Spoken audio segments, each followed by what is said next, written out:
அல்லேலூயா ஸ்தோத்திரம். கர்த்தருடைய நாமத்தினால எல்லாருக்கும் ஸ்தோத்திரம்.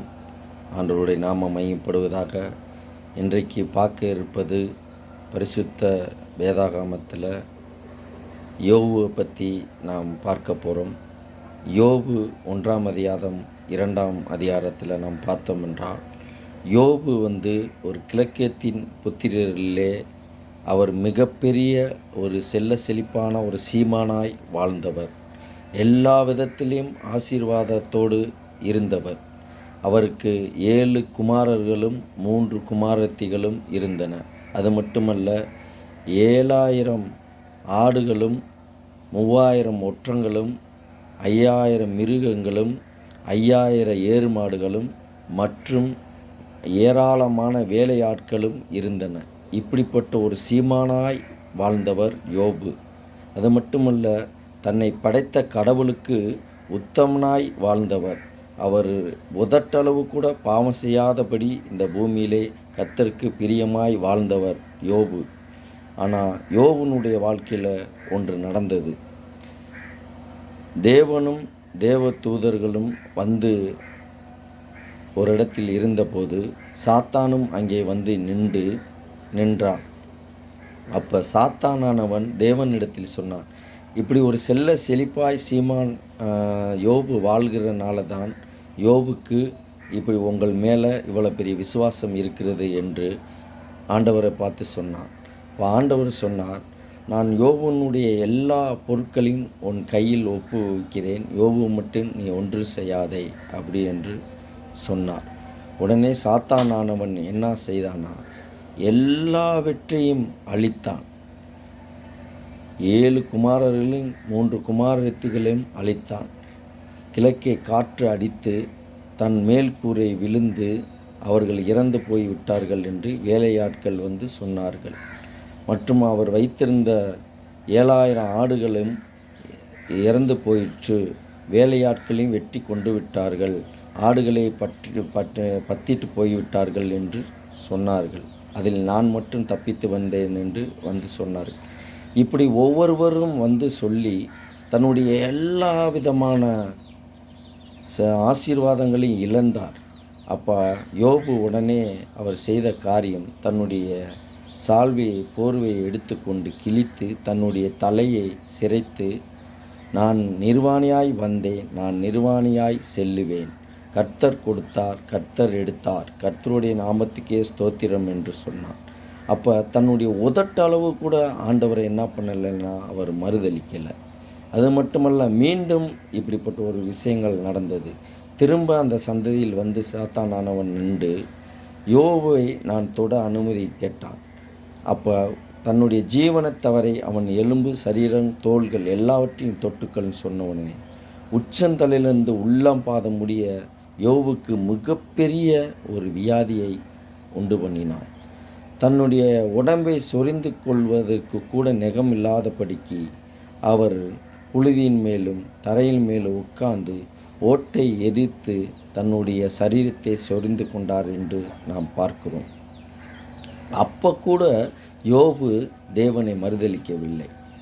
அப்போ அவங்க மனைவி என்ன சொன்னாங்கன்னா, இந்த தேவனை தூசித்து ஜீவனை விடு என்று சொன்னார்கள். அதற்கு அவர் சொன்னார், பைத்தியக்காரி பேசுவது போல் பேசுகிறாயே, தேவனிடத்தில் நன்மையை பெற்ற நாம் தீமையை அனுபவிக்க வேண்டாமா என்று யோபு சொன்னார். அப்போ யோபுனுடைய விசுவாசத்தை ஆண்டவர் கண்டார். ஆனால் யோபு அப்போ கூட தன்னுடைய உதட்டளவு கூட பாவத்தை செய்யவில்லை, ஆண்டவரை மறுதளிக்கவில்லை. அந்த அளவுக்கு ஒரு விசுவாசமுள்ள ஒரு மனிதனாக, ஒரு உத்தமனாக, சன்மார்க்கனாக, தேவனுக்கு பிரியமானவராக, தேவனுக்கு உண்மையானவராக, தேவனே எப்பொழுதும் பற்றிக்கொள்வராக யோபு வாழ்ந்தார். அப்படிப்பட்ட ஒரு உத்தமன் இந்த பூமியில் இல்லை என்றே ஆண்டவர் வாக்குறுதி கொடுத்தார். அவ்வளவு உத்தமத்தில் இருந்தார். ஆனால் மீண்டுமாக அதைவிட பல மடங்காய் யோபை ஆசீர்வதித்தார். இன்றைக்கு நம்ம வாழ்க்கையை யோசித்து பாருங்கள். நம்ம வாழ்க்கையில் சின்ன விஷயம் நடந்துட்டாலும் நாம் தேவனை மறுதளிக்கிறோம். தேவனை என்ன பண்ணுறோம்? மறுதளிச்சிடும். இந்த காரியம் இப்படி நடந்துருச்சேன்னு சொல்லி நம்ம ஆண்டவரை மறுதளிக்கிறோம்.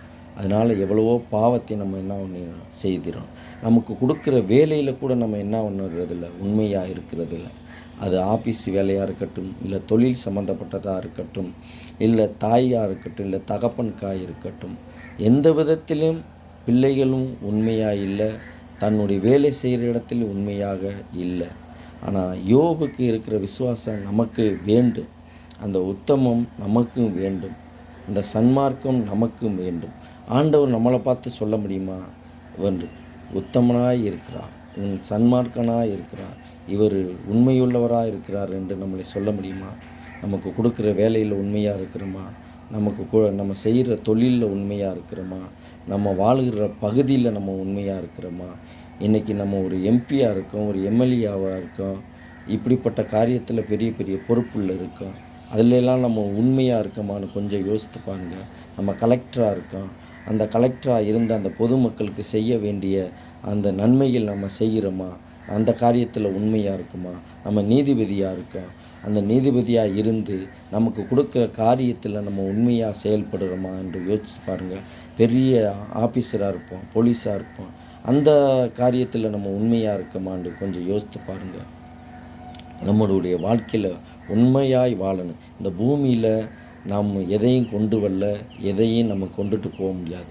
யோபு சொன்னது போல், நான் நிர்வாணியாய் என் தாயின் வயிற்றில் வந்தேன், நான் நிர்வாணியாய் நான் திரும்ப செல்வேன் என்று யோபு சொன்னார். அப்படிப்பட்ட காரியங்கள் நம்ம வாழ்க்கையிலே நாம் இருக்க வேண்டும். நமக்கு கொடுக்குற ஒவ்வொரு காரியத்திலும் நாம் உண்மையாய் வாழ வேண்டும். அதுதான் வாழ்க்கை, அதுதான் நிம்மதி, அதுதான் ஆசீர்வாதம். நாம் உயிரோடு இருக்கும்போது மட்டும்தான் நம்மளுடைய பாவங்களுக்கு மன்னிப்பு கேட்க முடியும். நாம் இறந்து போயிட்டால் நம்மளுடைய பாவங்களுக்கு மன்னிப்பு கேட்க முடியாது. நாம் செய்த எல்லா விதமான பாவத்துக்கும் கடவுளிடம் மன்னிப்பு கேட்கணும். அப்போ தான் நம்மளுடைய பாவங்கள் மன்னிக்கப்படும். அதற்கு மாறாக நம்ம இன்றைக்கி என்ன செய்கிறோமோ, நிறையா தருமங்கள் தானங்கள் செய்கிறோம், உண்மைதான். ஆனால் அதனால் நம்ம பாவங்கள் மன்னிக்கப்படாது. நம்ம பாவத்தை ஆண்டவர் நம்மளை படைத்த ஆண்டவரிடம் நம் பாவ மன்னிப்பை பெற்றுக்கொண்டு நாம் அதற்கப்புறம் நாம் தர்ம தானங்கள் செய்தோம்னா அது இன்னும் பல மடங்காய் ஆசீர்வாதமாக இருக்கும். அதனால் அந்த தர்ம தானம் மன்னிப்பு கேட்காதபடி நம்ம செய்தோம்னா நம்ம பாவங்கள் மன்னிக்கப்படாது. நம்ம பாவங்கள் மன்னிக்கப்பட்டு நம் தர்ம தானங்கள் செய்ய வேண்டும். கடவுள் எனக்கு கிரீடத்தை படைங்கள், எனக்கு தங்கத்தை படைங்கள் என்று சொல்லவில்லை. அவர் கேட்பதெல்லாம் ஒரு உத்தமத்தை கேட்கிறார், ஒரு உண்மையை கேட்கிறார், அவர் நன்மையை கேட்கிறார். தேவனுக்கு உண்மையாய் நம்ம வாழ்கிறோமா, நன்மையாய் இருக்கிறோமா, அதைத்தான் ஆண்டவர் நம்மளிடத்தில் எதிர்பார்க்கிறார். வேறு ஒன்றையும் ஆண்டவர் எதிர்பார்க்கவில்லை. பணமோ, காசோ, பொண்ணோ, பொருளோ, வயிறுமோ, வைடூரியமோ எதையும் ஆண்டவர் கேட்கவில்லை. நம்மளுடைய மன்னிப்பைத்தான் ஆண்டவர் எதிர்பார்க்கிறார். பாவ மன்னிப்பையும் ஆண்டவருக்கு பிரியமாய் வாழுகிற உத்தமத்தையும் உண்மையும் தான் எதிர்பார்க்கிறார். யோபை போல நம்மளும் உண்மையாக இருக்க வேண்டும். கடவுள் நம்மளை பார்த்து சொல்ல வேண்டும், இந்த தம்பியை போல ஒரு உத்தமமான மனிதனை நான் பார்க்கவில்லை என்று நம்ம அக்கம் பக்கத்தில் இருக்கிறவர்கள் சொல்ல வேண்டும். நம்ம கூட வாழுகிறவர்கள், ஃப்ரெண்டு, நம்மளோடு இருக்கிறவர்கள் எல்லோரும் சொல்ல வேண்டும். அதுதான் சாட்சி. ஹல்லேலூயா. ஆமே. கர்த்தர் தாமே ஆசீர்வதிப்பாராக. ஆமே.